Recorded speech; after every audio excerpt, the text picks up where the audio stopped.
Travolting presents Bobbin for Robin.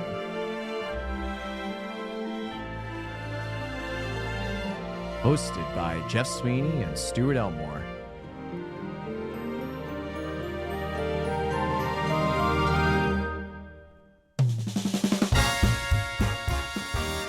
Covering the retrospective Old Dog era.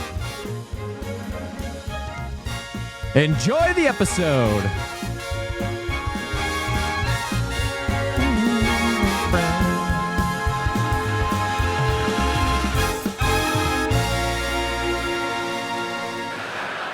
The boardwalk's a bit run down, though. It's kind of like the Wizard of Oz on acid. Junkies and pimps and pizza, oh my. And Donald Trump is the Wizard of Oz. He is the guy. It's a man, he plays Monopoly with real fucking buildings. This is a scary man. And he owns all these beauty pageants, Miss America, Miss Universe. Isn't that a bit like Michael Vick owning a series of pet stores? It's like, it's a fucking catch and release program for him. That's Robin Williams on his Weapons of Self-Destruction tour in 2012, which is right around the point where we're at. And I like looking at... We're a few years before that, but it is relevant. It's like 2010, 2011 period. He starts the tour at 2009. This was a clip from 2012. Yeah, I like looking at some of Robin's, like, I say early stand-up. It's late stand-up because it was like towards the end of his life. But like, if you look at all the comments of like YouTube clips of Robin's stand-up and like Weapons of Self-Destruction tour, everybody agrees, whether you're left, right, Democrat, Republican, that Robin Williams in this current decade would have had a fucking field day with comedy. And I think that's probably one of the biggest robberies of losing Robin Williams when we did, is like the fact that like he would have just crushed this entire era that we're currently in right now. Like film career, TV career, whatever it might have been, his comedy career would have been fucking... I mean, like, Weapons of Self-Destruction tour was pretty popular. You know, it went on tour for a while. I think... I don't know if Weapons of Self-Destruction won a Grammy, because technically that's where, like, comedy albums go. But... Oh, come on. Where's the Wikipedia of it? But at any rate, hello, everybody. Yeah. Welcome back to Bobbin for Robin. Weapons of Self-Destruction tour is very relevant to this era. We don't really talk about it a lot in the episodes, but it's right around this time that that tour occurs, correct? Yeah. Like I said, the tour started in 2009. Yep. Which is exactly where we are. We just finished Shrink and World's Greatest Dad. Yeah. So we're firmly in 2009. And like you mentioned, we retrospectively call this era the Old Dog era, which is funny because Old Dogs is not in this era, but it is very relevant. Yeah.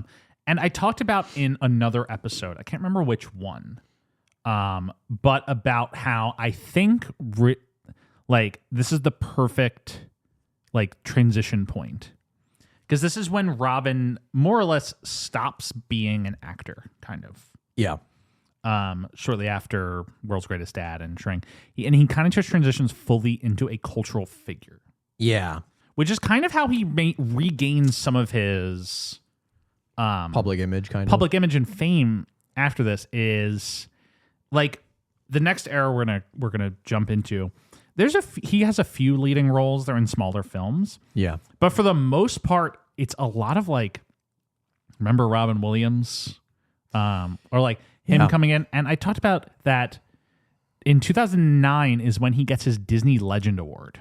Mm-hmm. Which is, let me verify that it is in 2009. Is there an acceptance speech of that? Yeah, he gets his Disney Legend Award in 2009.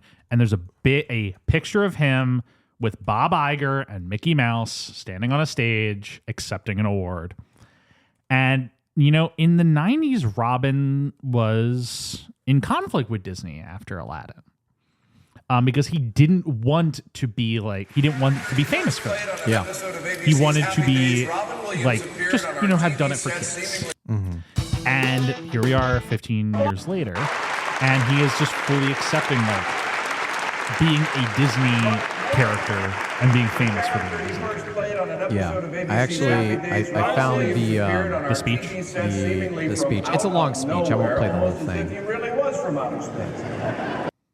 Gentlemen, we're so happy you could There's be Bob with us Iger. today. Please welcome Disney legend, the incomparable Robin Williams.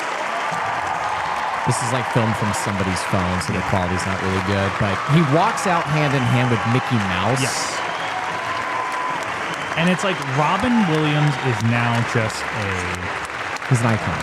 he is a cultural figure now instead of an actor and a comedian. Yeah. Yeah, it's very interesting. Let me Duck shouting. That'd be very good. You'll have a good time there. That'll be all done. This is a great honor for me because they gave me a really good running start on a career. Thank you. Because after Popeye, I was going, well, what do we do now? And it was like people like Mary Levinson who just said, good luck. That allowed me to really kind of kick out and do comedy and acting, which was kind of, I'm strained by that. But John Houseman, who was a great teacher, who said, Mr. Williams, theater needs you. Unless, of course, you can make truckloads of money making movies. And then I got to work with Peter Weir and Dead Poets Society. And yeah, I'm guessing I haven't listened to the speech before, but I'm guessing he kind of like just goes through and talks about the legend of his career, basically. But I think what you're saying is hitting on a note, especially when you think about what the 2010s look like.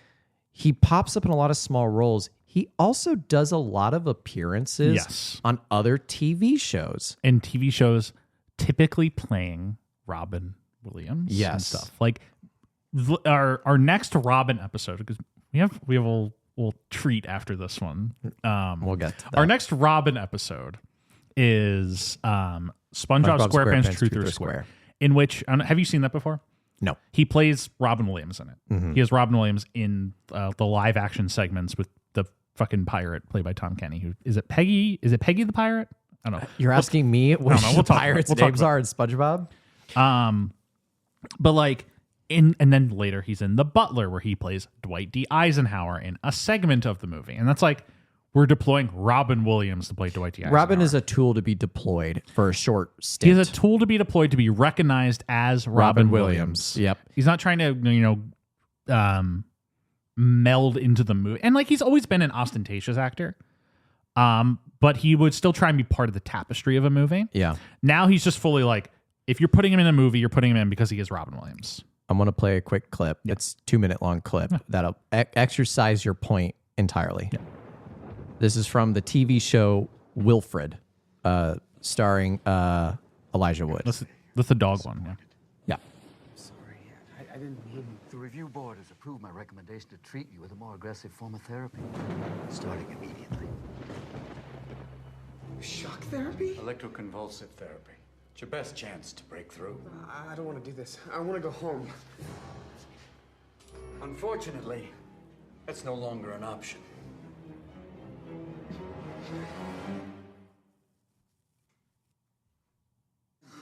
This treatment is like a reset button for your brain. It'll be like the last 6 months.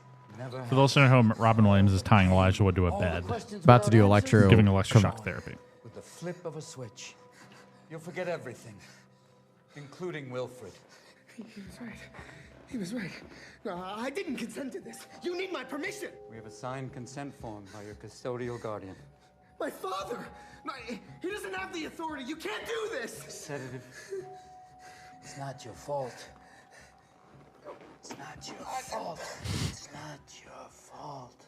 Wait, that's from Good Will Hunting. Holy shit! You're Robin. Where's the goddamn sedative? All right. Yeah. Illustrates the point exactly. The joke is he's not playing a character. The joke of that scene is, It's hey, look, it's Robin Williams. It's Robin Williams, and he's saying the classic "It's not your fault" Good Will Hunting bit. There was one more clip I could play, but I'm not going to because it's from the TV show Louie. We don't need from to, Louis we don't need to C.K. do that. We don't need to do that. But like comedians in cars getting coffee. Yeah. Robin does. Well, actually, no. I think that was after Robin died. But it's the same kind of story of Robin comes onto these like TV shows. Like this was much earlier, but Law and Order SVU. I think it was like 2005. He plays a quick role as like a criminal in that movie too. But you're right. It's like we're entering the era where it's like no longer is it like Robin trying to get a role as a character to progress his career. Now it's let's deploy Robin Williams as Robin Williams for like the star factor of it. Yeah. Because we know people love Robin Williams and he doesn't need to do anything other than just be Robin Williams. And so that goes into the next era, which, you know, we'll talk about that when we talk about it. For the old dog era, you know, I think, Jeff, I had gone back and forth a few times on whether this was the right call to put the old dog era where it was. And I think it is. Yeah, I fully agree. Because, you know, like we said in the next round, the next phase, like we get a completely different style of Robin, or at least a different style of deployment of Robin. But to that perspective, like we already litigated how like the thespian era, like the beginning of the old dog era is Patch Adams, which is essentially we talk about the three strikes, you know, the three blank check movies that Robin gets after he wins his Oscar, and how the fact that they are all either flops financially or they're critically panned, essentially spend the fame capital that Robin once had completely go down the drain. Yeah. And, you know, I think if there was any spot where I would like addendum the retrospective placement, I think I would actually put the retrospective a little bit earlier, because I really think you said this a few episodes ago where we're entering a new brand of comedy at this point, the Apatow era, Step Brothers, Hangover movies, Pineapple Express. But I think the old dog era is very much indicative of all that stuff. Yeah. And I think World's Greatest Dad is like his last real performance. Mm-hmm. And Shrink as well, I'd kind of loop in a bit. But then I think Battle of the Smithsonian, he's so negligible in that movie. Yeah. That's like a real like, oh, Robin's not even like in this movie that much. Right. Type appearance. They're not even using him for his Robin Williams-iness. Right. They're just using it for the name and the face. Yeah, which is the last movie of this era. Yeah. And then I think very tellingly when we pick up with SpongeBob not next week, but in a few weeks, like we're right into, he's playing Robin Williams in this. Mm-hmm. And then from that point on, it is Robin Williams in this movie. And you are recognizing him as Robin Williams in this movie. Yeah. So I actually think you hit, this is a perfect placement for this. Good. I'm glad.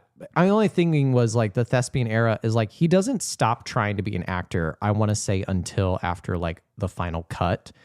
But all of these attempts that he's making during this old dog era, I think what's indicative and the reason why the Patch Adams works as the first movie to strike off this era is because he's doing a lot of the same tricks. Yeah. Patch Adams is he's pulling every single tool that he has in his toolbox from Doubtfire, Good Morning Vietnam, Good Will Hunting. Like he's pulling all the things that he thinks in his mind worked from those movies, and he dumps it all into one movie, Patch Adams. And what you get from it is kind of an emotional clusterfuck. Yeah. Like, and I think that's why I had that movie starting that era, because it's the first time you realize, the tools aren't going to cut it anymore. You can't just show up on screen and be the sappy, warm, welcoming in Robin Williams anymore and expect that to work for you. When you win an Oscar, like you kind of have to reassess like what is the next step of your career. Yeah. Because you don't want to just keep doing the same thing. Mm-hmm. And you want to take that clout that you now have and challenge yourself in a way that still feels true to your persona. Yeah. And the problem that we've talked about with Robin is he wins the Oscar and immediately he's like, let's do more of the same. Let's do more of the same. Patch Adams, Jacob the Liar, Bicentennial Man, those are of a piece with his work like From Dead Poet Society to Good Will Hunting. Mm-hmm. They're high concept. Yeah. But they're all like kind of treacly. He's playing the lovable protagonist who's going to instill some sentimentality in you. And all three of those movies flop. Yeah. Nobody likes him. And then he pivots extremely hard into the other direction and plays a creepy character in 1 Hour Photo, Death, Smooching, Insomnia. Mm-hmm. And by that point, he loses both like tent poles of his career, and he never recovers from that. Yeah. Because I think the fame capital had been spent from those 3 movies. Yes. Then it was, well, now all I have is like my star capital. Yeah. And so what am I going to do with that? I'm going to not do what I do. I'm going to be a serial killer. Now, Jeff, you and I have had conversations with celebrities and actors in the past, and I think there is a subtle, slight pushback when it comes to the phrase or expression of know what your value is. Because what actors will often say to that is, I don't like that because I don't want to be pinned down to one thing. And it's a very like true sentiment and statement, but I think you and I both have explained that in a special way that kind of takes the best of both worlds. Yeah, no, it's not like if you are good at playing like, you're good at playing like a historical figure, you should only do historical figure movies. Right. It's like, know what your skill sets are and how you're perceived by audiences, and utilize that as part of the sauce when you're picking your next project. Yes. Like it's Travolta not realizing like, oh, he works best when he's an idiot. Not even that, like just as a supporting player in like some of these movies, and he can't let go of being a lead, the leading man, the leading charming man. And it's like, he's not cut out for it anymore. And as a result, his career suffers. And he takes the wrong lessons from Pulp Fiction, thinking that he can be the badass when that's not really what we took away from Pulp Fiction with John Travolta. We like John Travolta in Pulp Fiction because he's kind of like a dumb guy, but is like likable and charming. And I think like that goes to show it's like, you know, it's not to say, well, you should only play dumb guys, but I think the best way you phrased it, Jeff, was like John Travolta plays best when he plays a guy who's out of his depths. Yes. And I think where one actor would hear that and think, oh, so I should just play dumb guys. That's what you're saying I should do. It's like, no, there's it's like, varieties. There's varieties. It's like, you should look at the scripts you're being offered, look at the roles you're being offered, and see that there is like a particular script. Like, here's a really good example. Like, this wouldn't work whatsoever, but like a John F. Kennedy, Cuban Missile Crisis movie. That's a guy who you could make the case for. You could read that script and be like, this is a guy who's out of his depths. I know how I can play that role.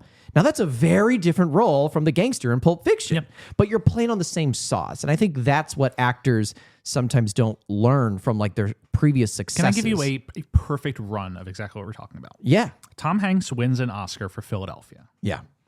And if there's something about like Tom Hanks' performances, I would say like the characters he's playing are always men of integrity.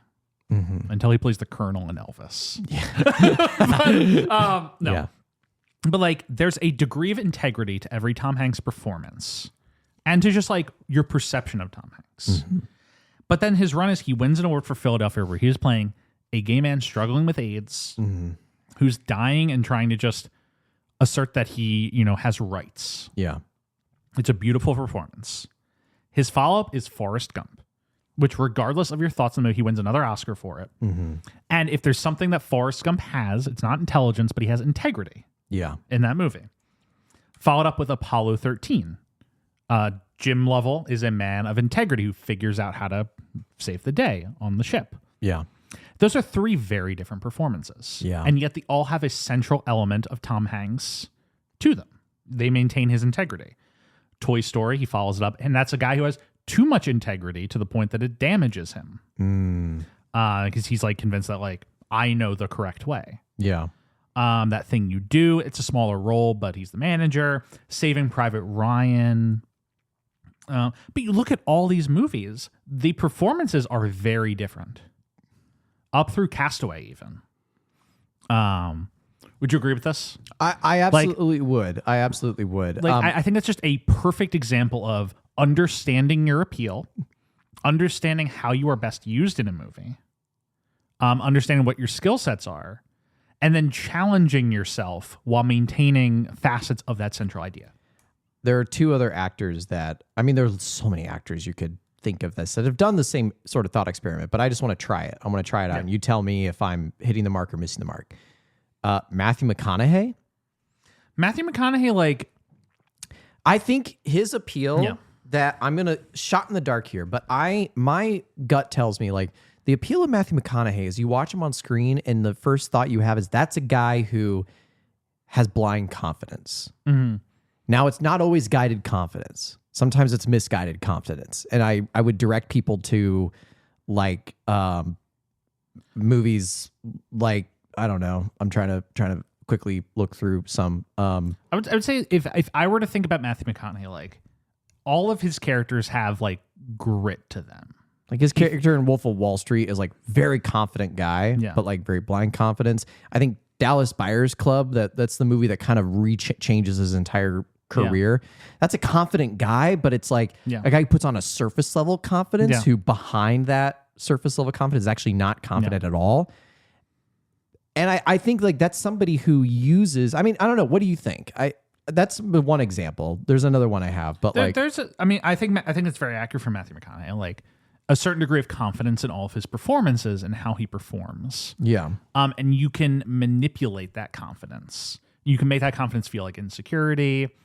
And it's not like he's always just playing like cocky when he walks in, but there's a degree of that confidence. Within Interstellar, even into like Serenity, a movie that is insane. But like the scene in Interstellar, like the no time for caution scene, that scene works as well as it does when he delivers a line, no, but it's necessary. It's like that, you know what I mean? You believe it. And it's like, but like if you had it, it's like the guy who plays like the romantic love interest in Fool's Gold is now like in the lead role Dallas Buyers Club. Like it doesn't make sense on paper, but like, again, that's why we say, don't think of our sort of stance as like actors should stick to their lane, rather than see what your appeal is, see what audience's perception of you is, and then see how you can add that to the sauce of the role. And see how you can manipulate that. Now I'm going to throw one other banger out here. Yeah, hit me with it. Because I actually don't know how to justify this one. Robert Pattinson. Robert Pattinson? The thing about Robert Pattinson is he is always just playing weird. Like, people think Robert Pattinson is a weird little freak. Okay. And look at his career. Okay. And, like, he has given a variety of performance, but he's fundamentally almost always playing a weird little freak. What about Tenet and Batman? Batman, he's playing a weird little freak Bruce Wayne. That's true. Watch that movie, he's playing a weird little... Now, Tenet is the one that kind of messes this up. But he is just playing the most charming you have ever seen in your life in Tenet. But is he good in Tenet? He's very good in Tenet. But is he good in Tenet? Oh my God, he's so good in Tenet. Okay. It's like, I'm not saying this is like a one for like not every single performance you ever give. Right. Of course. But like when you're understanding yourself and how you can be deployed in a movie. Pattinson also, like, his other thing is he is very charming. Mm-hmm. So he can like kind of turn the charm down so much and yet still be charming. Like in Tenet, he is the peak of charm. You think about Twilight, he's so subdued in those movies, and yet millions of girls were Team Edward. Yeah. And it's not just because he looks good. There's something there. There's a charisma, there's a charm to that. Have you seen The Devil All the Time? I've not seen The Devil All the Time. He plays like a pastor, a reverend, and like when you said like he knows how to dial it up or down the charm level, I'm like, Devil All the Time, he plays like another like high pitched like frantic pastor, but for some reason it is still kind of captivating. It's very interesting. I haven't seen the movie in a while, but like his performance in the drama had me like kind of understanding who Robert Pattinson most resembles as an actor. He is Hugh Grant as an actor. He can be as charming as he wants, but there's a little bit of like, he can be charming, he's weird, and there's a bit of menace under it. Because we talked about this when we did 9 Months. But like Hugh Grant in the 90s, like he was funny, he was very charming in the rom-com leads, a little threatening. And Pattinson's performance in the drama is just, it truly feels like a Hugh Grant performance. Yeah.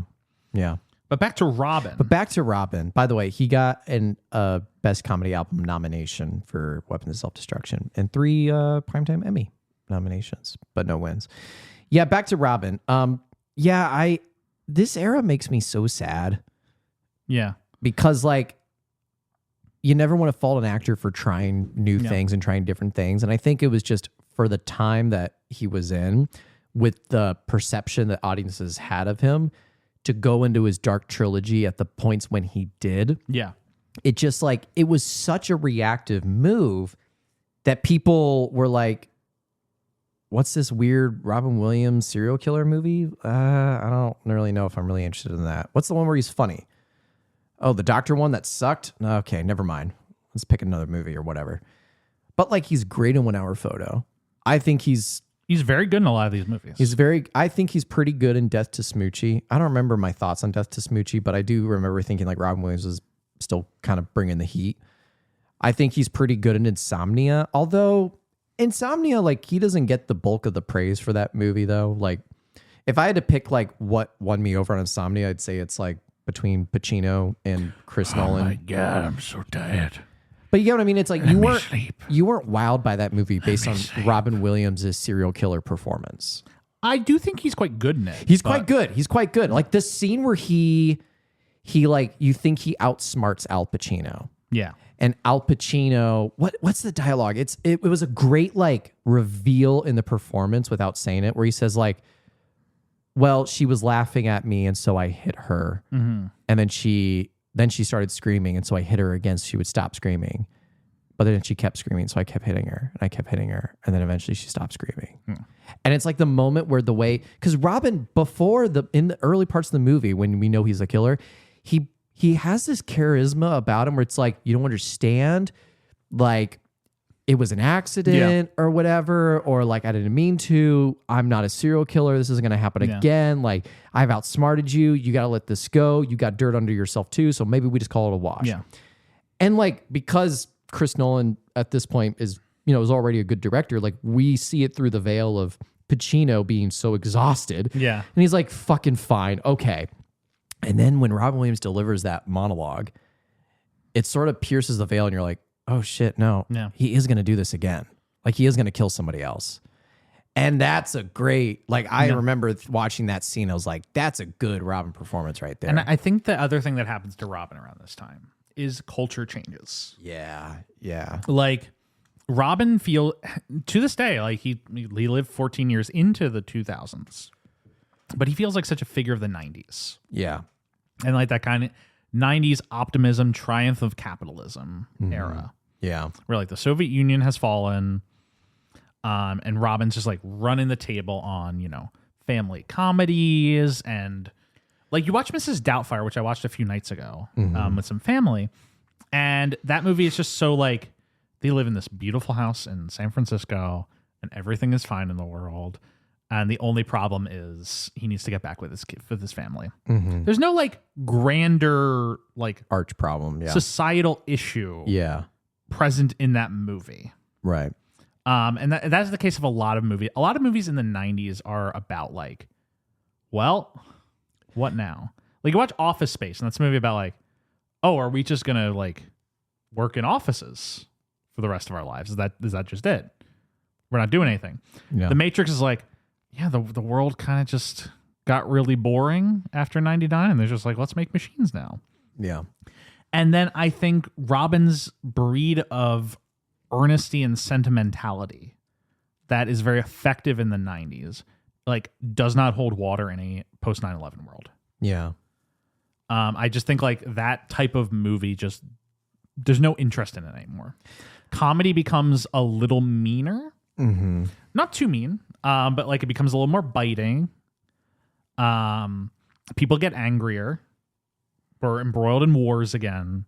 And I just think Robin's like, what he's offering just does not appeal anymore societally. Yeah. And I think that combined with the fact that he has 3 stinkers in a row and then transitions hard to try and like capture the darkness of the time. And they all don't succeed. It's just, it's the end for him. And he's never able to find a place in the 2000s comedy scene, movie wise. Yeah. Cause like we've talked about it already, but like what what comedy environment would he have been most welcomed in the new comedy era? Like, could he have been in Knocked Up in some role? Could he have been in Step Brothers in some role? Could he have been in Hangover? I was envisioning, and weirdly, like Richard Jenkins is an actor I very much like, who's in quite a few of these comedy movies. Who's a real actor, to be clear. But like, I can envision Robin in the dad role in Step Brothers. Him walking into the room being like, last night at the Cheesecake Factory was the best I felt in months. I can hear how Robin would have said that. Yeah, but I don't think it's better than Richard Jenkins. Oh, it's not better than Richard Jenkins, Right. but I can see him. Yeah. Or like, I watched Burn After Reading, the Coen Brothers movie a few nights ago, which is a movie that grows on me with each viewing. I think it's quite funny. But the Richard Jenkins role in that would actually also be a great Robin role because they have similar like dry comic sensibilities. And I like that's the type of role that Robin would crush at. He would have been incredible in that type of role. Yeah. And I just think they think his persona will just overwhelm the movie. Yeah. So they don't want to really put him in it. You're too distracted by the fact that it's Robin Williams as the dad, and you're not paying attention to the dad. Which is why he regains some cultural cachet in the next era we talk about, because he decides to just lean into it. Yeah. He's just like, all right, I am Robin Williams. Yeah. And he's on a little bit of an upswing when we end his career. Yeah, like he's more... The slightest one. Slightest one, but like I agree because like talking about like his TV show, I'm trying to remember what it's called. The Crazy Ones. Yeah. Like that, I feel like that's another example of like Robin taking the role of TV. Like you would never have like considered that in like the late 90s, early 2000s. Well, that's like that weird era where TV it's not becoming respectable necessarily. Yeah. But like semi-washed up actors are starting to pop up in TV shows. Like Alec Baldwin, who was once a leading man, is playing the boss in 30 Rock, which is before this. You watch Michael J. Fox does the Michael J. Fox show. And yes, he had been in TV with Spin City and everything for most of the 2000s. But you start just seeing a lot of these guys start, settling into network TV runs. And it didn't really work out for Robin, but when we get to that, we'll get into a little more. Yeah. But I just think overall, this is an era of just watching a career fall apart. Partially as fault of Robin, partially as just fault of society. Sometimes, it's like strange things in Toy Story. Sometimes the culture just changes around you, and there's really nothing you can do about it. Yeah. What was popular is now out of vogue, and you happen to just have been that, and you either adapt or you die. Yeah. This is a little bit putting the cart before the horse here. All this talk makes me very fascinated when we get to this, the post-sentimentality of Robin after his death, because I've said this on the show before, but like when I explain to people the thesis of our podcast, how we cover like an actor's career and their highs and lows. Yeah. And then I talk about, what do you do now? We're doing Robin Williams. And they say, did Robin Williams have a dip period? And it's crazy because it's like, all you have to do is ask them like, well, name me one good 2010s Robin movie. Yeah. He was working. And it's like, they do exist. Yeah. And it's like, oh, well, I guess I never thought. And that's part of like, it's almost like, I don't want to say there was like a rebranding of him after he died, but I am very fascinated in that like particular cultural moment where it's like somebody who is so beloved in like an earlier period who passes away and like he's still talked about to this day. It's like when you think about Robin Williams, we covered World's Greatest Dad. And that's a movie about like people who don't really want to associate with a person when they're alive, and then they die, and they're like, "Oh, what a great person he was! What a loss!" And it's like, well, you guys weren't really using him. Yeah, like he wasn't like a major part of Hollywood at this point. Yeah, like his career when he passes in 2014, like the biggest things he had to rely on was like the Night at the Museum movies and a couple of comedies here and there, but otherwise nothing much else going on. So I'm very fascinated by it because it's still happening. Yeah. That's my biggest thing. Is like it's still going on. 12 years after he's died. Did you see the new Sally Field Yeah, Sally Field and Mrs. Doubtfire. Lewis Pullman are doing they're in a movie or TV show together. Yeah, and they're But talking. they've been doing a lot of joint press. Yeah. And someone's like, "Oh, tell me about working with Robin on Mrs. Doubtfire." And she's like, "Oh, I didn't really understand why he was funny at the time, but now I know he's a legend." My favorite detail in that is she was like, he named his daughter Zelda after the. Did you see this? Maybe not this clip. I saw a more she's like, serious one. He named his daughter Zelda. She's like, "I love those games." And you're like, "Sally Field?" And she's like, "I played all of them. I have what's it called? The Switch 2. I've been playing the new one." You're like, Sally Field knows ball. She's been playing all the Legend of Zelda That's games. fucking awesome. I did not see that clip. That's awesome. But it's very cool. Yeah. But I think that's just, people didn't. Everyone's very quick to praise someone after their death. Yeah. Because that's what you do. You don't be an asshole and be like, yes, I think you deserve to die and hope he burns in hell. Like, no one wants to say that. Right. That was a quote from A Time to Kill. Sam Jackson yells that. Oh. I'm not just like yelling that for no reason. Good. Anyway, I was worried. you don't worry, but you after this era, like it's like Robin is washed up, like capital W washed up. Yeah. Yeah. And that's it's where we're leaving him before we jump into the next era. He's cooked. Yeah. I'm very fascinated by, like, again, when I go back to those conversations with people and they're like, Robin Williams, man, he was so good. He was so funny. He was all those amazing movies. Like, and they start to list the movies, right? It's like Good Morning Vietnam, Dead Poet Society, Fisher King, Aladdin, Doubtfire, Birdcage, Good Will Hunting. And then they stop listing stuff. And you clock, it's like you realize the last movie you mentioned was released in 1998. Yeah. What year did he die? 2014. What do you think? He just stopped working? Yeah. Well, you know what I mean? It's what the perfect interesting. example of this is? What? Rob Reiner passed away late last year. Yeah. And they had a tribute for him at the Oscars, a very lovely tribute. Billy Crystal gave a speech, and then all the actors he had worked with came out after. When Billy Crystal was going through Rob Reiner's career, he's like, he came onto the scene with Spinal Tap. This is Spinal Tap. And redefined the mockumentary comedy. Then he did, what's that movie called? The Sure Thing. And then he gave us Stand By Me, Princess Bride, Misery, A Few Good Men, The American President, an incredible career. And here are all the actors. The American President came out in 1995. He made 10 to 15 more movies after that. Yeah. And he made a movie that you skipped over called North, between The American President and A Few Good Men, that has the famous Roger Ebert review where the entire review is just, I hated this movie. I hate this movie. I hate everything about it. I hate its smug expression. I hate this movie. Very good. And they skip over it. And they're like, and The American President. And here are all the people. And wait a second. There's like 15 years of movies. There's something interesting about that. There's 30 years. Actually, full 30 years of movies. He's not like Rob Reiner retired. He kept working. He kept directing movies. Yeah, I mean, and it's like, I'm like, nobody wants to talk about Woody Harrelson, LBJ. Like, they're not gonna be like, that's a great memento.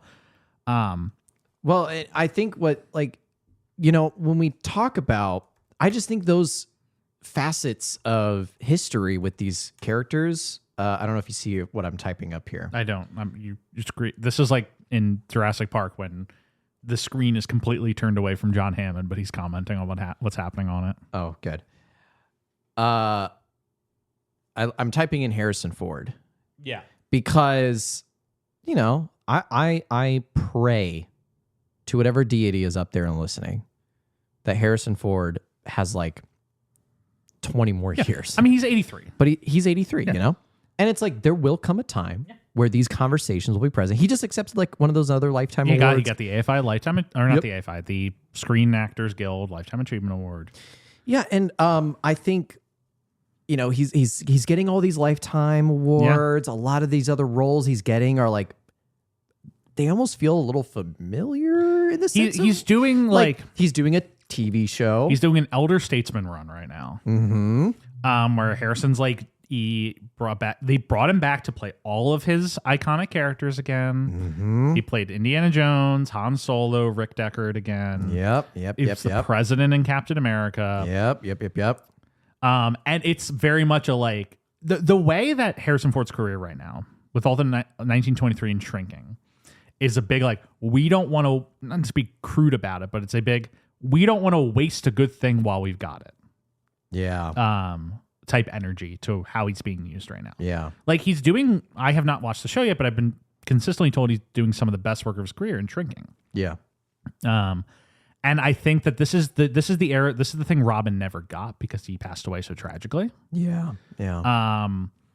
That like you, like when you get to a certain age, which Harrison Ford has, people are like, oh, we should utilize this guy. This is like one of the guys of all time. Does it? You tell me if this is wrong. I'm shot in the dark here, but like, it almost kind of feels like use him while we have him. Yeah, that's exactly what I just said. Okay, sorry. Yeah. I definitely feel like, especially with like all these TV shows he's doing now, like the 1923 and Shrinking, and making all these like appearances in the former roles, and like it definitely, to your credit, what you were just saying of like, while we still have this guy around, like let's utilize him. And you're right. It is so sad that Robin never made it to that stage, because I do think he would have made it to that stage. No, he would. Robin, I think I would, and I want to actually 63 when I he want to died. actually hold off on talking more about this until we get to the end of the next era. Right. But I think Robin was about 5 years away from a career comeback. Yeah.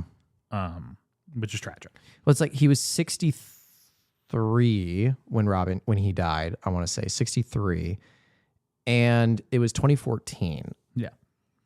Like I said, I want to table this until we get to the next one, but I do think that that's the case. Yeah. To go back to Harrison Ford though, like the entire point I was making is like, when he goes, I think, is this a Cole Bradley term that he coined of like the obituary movies? I don't think Cole coined that.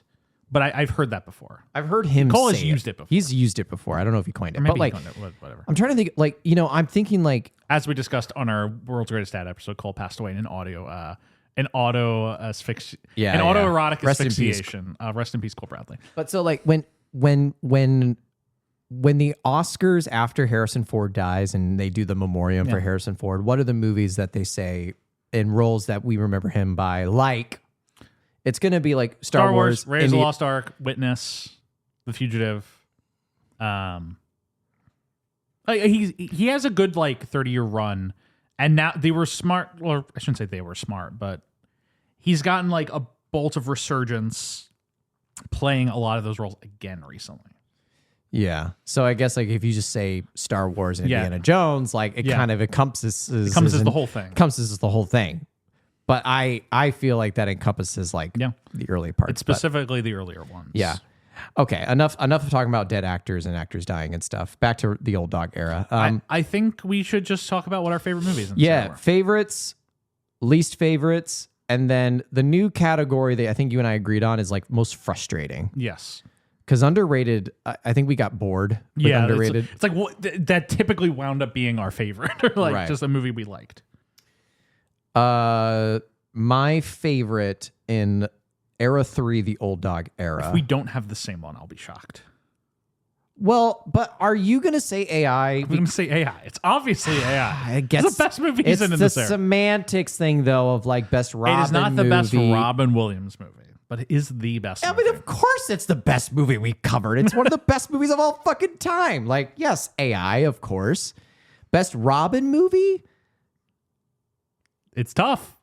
I think it's probably World's Greatest Dad. Really? I think it's probably World's Greatest Dad. As much as I don't think Insomnia is a Robin Williams movie either, I think he's much more present in it. I'm going to say Insomnia. Because I like Robin in that movie a lot.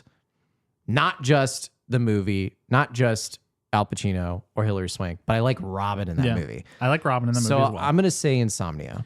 I mean, are you really going to say World's Greatest Dad? Well, actually, you know what?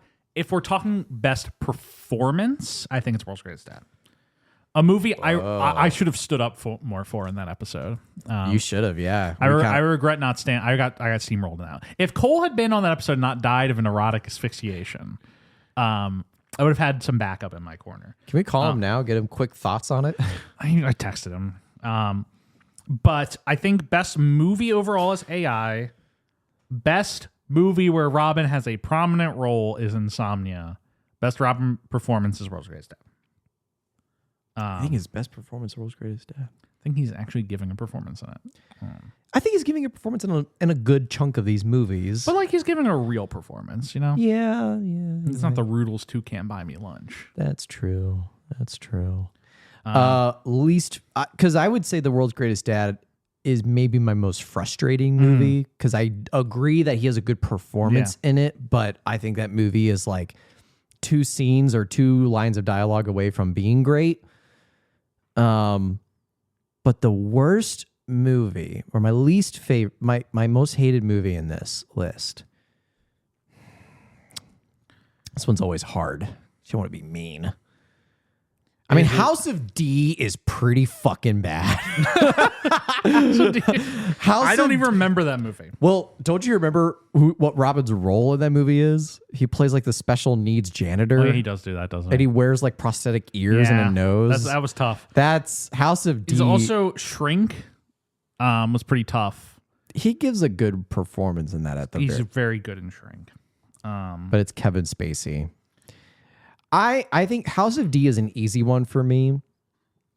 Everyone's Hero is not even. Oh, I think Everyone's Here is probably the worst one. Yeah, but I mean, like, Robin has like a quick role in that one too. Everyone's Hero is like truly slop. It is. That's like. It is. That's like Oink Oink Piggy slop. It's like Oink Piggy slop. That's what they're like.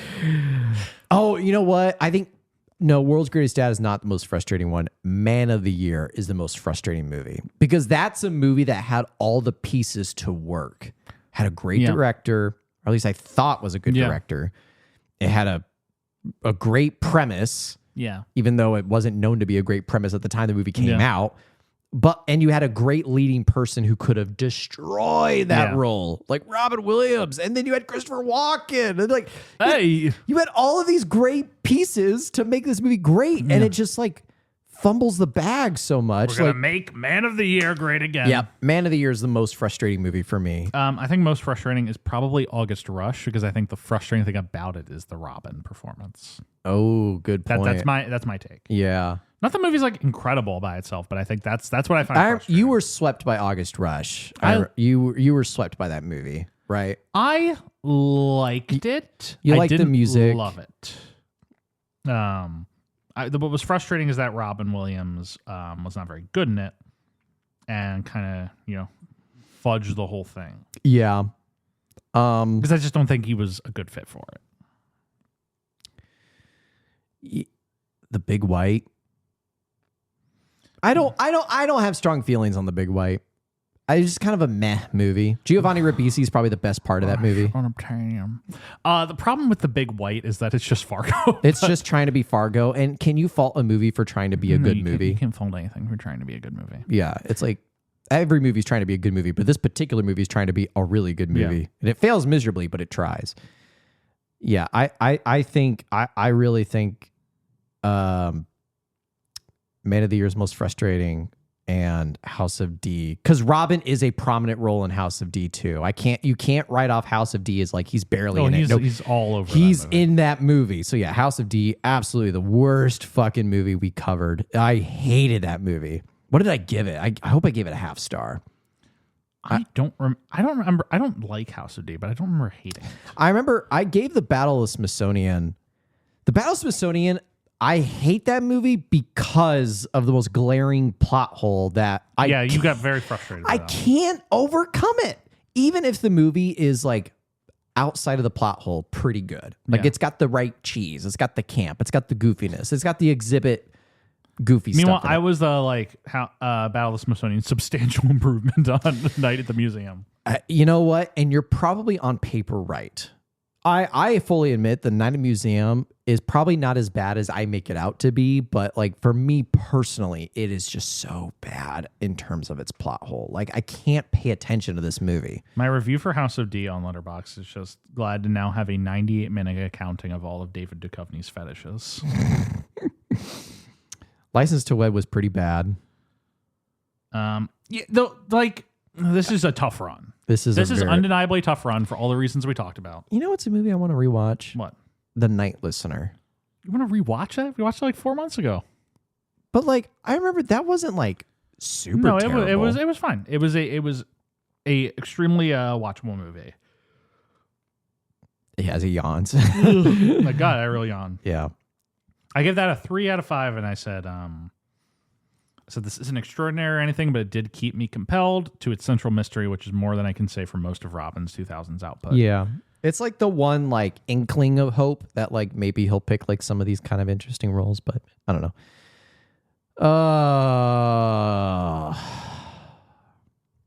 Yeah. I liked 1 Hour Photo. 1 Hour Photo is good. I liked 1 Hour Photo. If he had done one more of those. 2 Hour Photo. 2 Hour Photo. He fucking did 2 hour. He'd done 2 Hour Photo. That's the last movie. They reveal actually Robin filmed a secret sequel to 1 Hour Photo. Release the 2 Hour Photo. Release 2 Hour Shortly photo. before his death. Yeah. And we are going to release 2 Hour Photo now. It's just one of those It things. just goes a little slower. You look back at the heyday era, like the thespian era, and you look at all these fucking like they're not just good movies. They're like canonical movies. Like they're part of the culture. I would almost dare I say it. Well, no, we have actually established this. You and I have both agreed on this that in every actor we've covered has like the A-list era. Yeah. And Robin's A-list era is the best out of every other Agreed. actor we've covered. I agree. Better than Travolta, better than Fraser, better than Winona. I agree. Like- there are. I don't think. Actually, no, never mind. I'm not gonna say what I was gonna say. Because I changed my mind. What were you gonna say? But you Don't changed worry your- about it. Well, okay. Because I think like Brendan Fraser has a lot of like I'm looking at the period between retrospective 1 and retrospective 2 for Brendan Fraser. And like, you know, you have like the canonical movies he's in during that period of time is The Mummy and The Mummy 2. Yeah. Now he's got more good movies, but they're not like canonical movies. Like Gods and Monsters, I don't think ever really sees the light of gods. it. Never like. Would you agree that like Gods and Monsters, Blast from the Past, Quiet American, those are great movies, but I don't think they ever get into any zeitgeist. No, yeah, they're good movies, but they don't like do much. But like Robin Williams is Fisher King, Doubtfire. Yeah, these movies are Dead all Poets like Society, successful in a cultural way, in addition to like a critical way. Birdcage. The Birdcage. Yeah, God, I miss this era. And in terms of one more point that we can establish, and then I think we probably talked this to death, is comparing because you know this is our 4th actor we've covered, and this is our 4th slop hump era, right? Slop hump, I like that. So to that degree, it's like comparing like Travolta's, like it was Travolta's exploitation era, right? Yes, That's what we called it. And then for Fraser, exploitation, Hollywood exile era. Yeah. And Winona, it was the rebuild era, right? Because it was after the dramatic explorations and after the It Girl era. But like, I'm looking at all these like eras where like these actors are in crisis mode, basically. I mean, no one's done it better than John Travolta. Yeah, flat out. Fantastic. It's the crux of our entire podcast is that no, Travolta managed to do the inexplicable and find a like full persona for himself in slop filmmaking. It's quite impressive. In the sense that like it's kind of like it maybe torpedoes his career, but also he's doing a lot of movies. Winona's got some real stinkers. What's that one that like made me want to die? Was it the Last Word? The Last Word, the James Franco one? The James Franco one. Oh, was that the letter? No. That's the letter. The Last Word. What was the Last Word? The Last Word was the one with Billy Crudup, I think. I cannot. I struggle to remember. The Last Word, was that the biopic one? Not the biopic one. I don't even remember this movie. What the fuck? Oh, wait. 2017 Last Word? No. I Remember, because we both, I think, started watching the wrong Last Word. Yeah, it's I remember that. It's Wes Bentley. 2008 Last Word. Romantic comedy. Funeral for a Client. Oh, he writes like suicide notes for people. Right? He writes suicide notes for people. Got it. Winona's in some real stinkers in her Crisis era. Yeah, Homefront. The 10. The Darwin Awards. The Hardest Deceitful Above All Things. We don't need to talk about it again. I will say, like, out of all the actors we've covered in terms of their Crisis era, I think Fraser's the one who, like, takes the least punches, but it's mostly because he's just not there. I think the worst movie we ever covered is during Fraser. Hairbrained? Hairbrained. Yeah. Hairbrained was pretty bad. That's a movie that actually made me like... That was your Roger Ebert North review. That movie had me like, why are we doing this podcast? I was like, this is a mistake. Anything that leads me to this moment is a mistake. So, like, would you say then that, like, Fraser's Crisis Mode was pretty... I mean, like, there are some stinkers in this one. You got Pawn Shop Chronicles, Breakout, Give Me Shelter. Well, I think Fraser's Crisis Mode is simultaneously the worst and best. It's the worst because he's basically exiled from Hollywood. Yeah, I was going to say, like, he's not really present. His career is fundamentally, like, over, which does mean he does, like, less bad movies during that run. Yeah, and so I think I agree. It's like the worst and best. What role was he in Pawn Shop Chronicles? I don't even remember. Don't even talk about that movie again. You liked the first half of that movie. I'm never going to let you let that go. You said first act kind of good. It's a little funny. The Secret of Karma.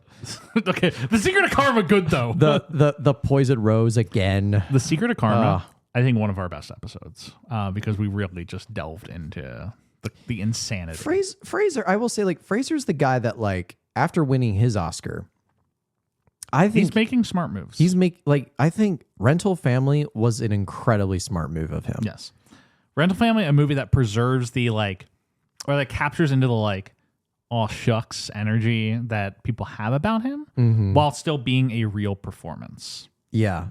And interesting. Yes. And it's an interesting story. Interesting performance, interesting story. I think that's a good segue into our next thing. So let's wrap up the Robin. Yes. I think that's a great segue because, you know, we're the next era of Robin Williams. We're going to call it The Legend because, as we already described, he gets a Disney Legend Award. He capitalizes on his iconography and is taking these roles for the sake of Robin Williams being in the roles rather than playing a character in the roles. Yeah. So that's why we're calling it The Legend. However, we are not going to quite get to his first movie after this. Yeah. Why is that, Jeff? Because in a truly fortuitous moment, two of our former people are releasing movies on the same day together. And they're in two different movies, but they are two, like, roles.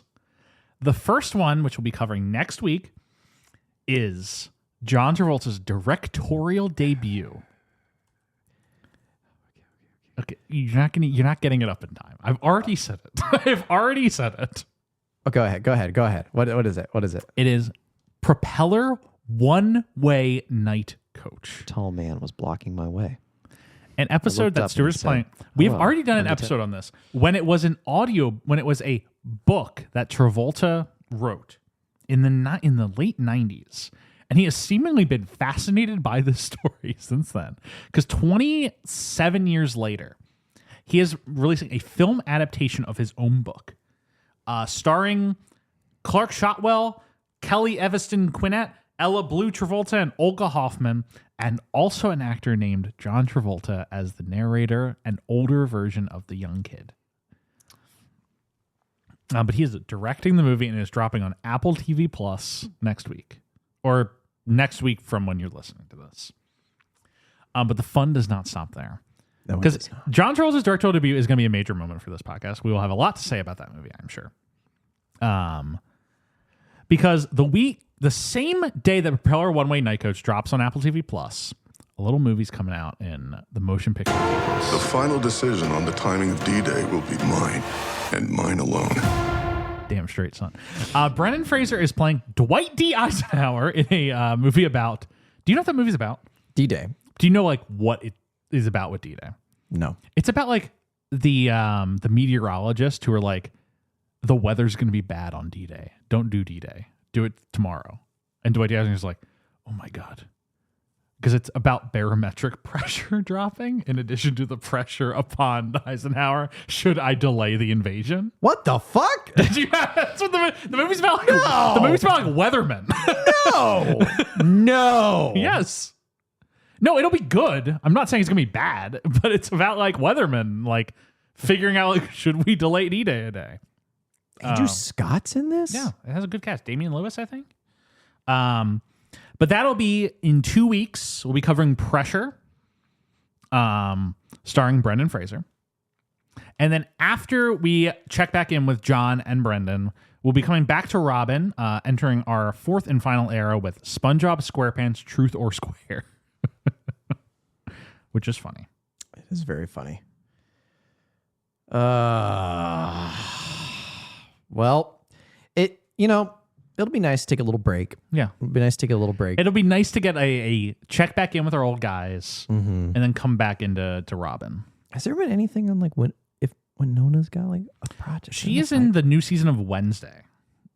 Okay. So Cool. she's sticking with TV for the time being. So we're still waiting if like she's going to try and capitalize on coming back in movies or if she's content to stick with TV. Damn.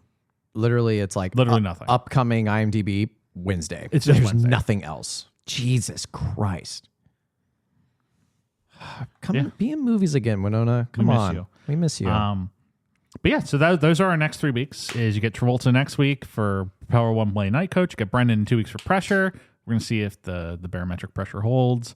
And then in 3 weeks we get SpongeBob SquarePants Truth or Square with Robin Williams playing himself. What's after that, Jeff? After that, we're checking in with some old dogs of ours, which is a long faded return. Yes. Because I think if you listen back to our episode in 2001 or not 2021. Whoa! If our episode Dude, this episode for 20 fucking years. yeah, You're if you listen to our toddlers. episode in 2021, Stuart and I are very negative on old dogs, and I think we're both very reluctant to admit we kind of enjoyed the movie. And so we're still at the stage in our podcast where we don't want to admit that. So I'm excited to come back to Old Dogs and possibly have the gumption to say it's a little funny, or realize, oh no, this thing sucks. So we'll see. It's been 2023 January is when that episode came out. I am also interested to see if I actually like or dislike the movie. Yeah. I have low hopes. Well, Jeff, thank you for another great, successful retrospective. This one was actually an hour. This was good. Most of these are like 30 minutes out now and done. We had a lot to talk about. But thank you all for listening to this retrospective era, The Old Dog. We hope you liked this episode. If you did, please remember to rate, review, comment. We like comments, even if they're mean. Yeah. Just talk shit about us. You in hate me? comments. Comment. I'm a masochist. Spotify has a comment list. Did you know this? I do. Oh yeah, we talked about this On the World's Greatest Dad episode. I did not realize that Spotify had comments. Yeah, they had comments. So if you like this episode, please comment on Spotify. Please comment on Spotify that you hate us. Yeah. You think we're awful. Or that you like us, maybe. I don't know. Special thanks to Michael Van Bodegum Smith for the theme music and Rebecca for the graphic design. Thank you all so much for listening to this third retrospective era, The Old Dog, for Robin Williams. Join us next week for Back to Travolting, Propeller One-Way Night Coach, a fable for all.